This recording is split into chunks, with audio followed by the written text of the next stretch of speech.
আরামবাগ মহকুমায় বন্যা পরিস্থিতি নিয়ে আরামবাগ এসডিও অফিসে জরুরি ভিত্তিতে বৈঠকে ডিএম, এডিএম, সাংসদ সহ একাধিক প্রশাসনিক আধিকারিক।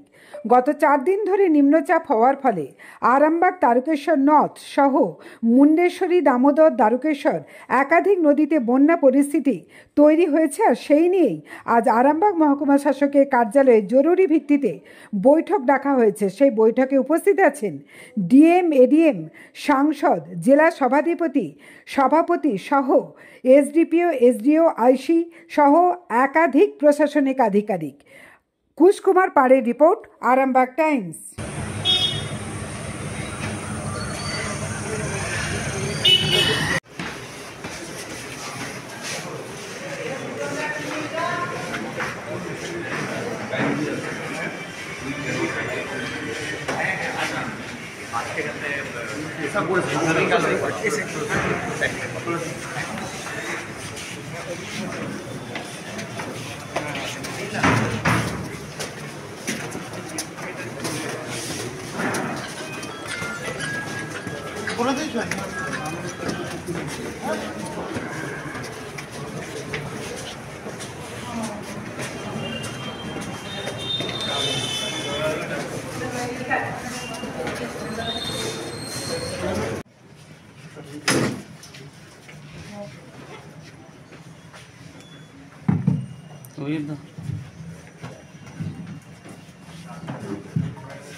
আমাদের সাথে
আপনার উজ্জ্বল ভবিষ্যতের একমাত্র দিশারি, জ্যোতিষ জগতে অদ্বিতীয় ডক্টর অঞ্জন শাস্ত্রী। দেখুন জ্যোতিষ অঙ্গনে অঞ্জন প্রতি রবিবার ঠিক রাত 12টায় শুধুমাত্র TV9 বাংলায়।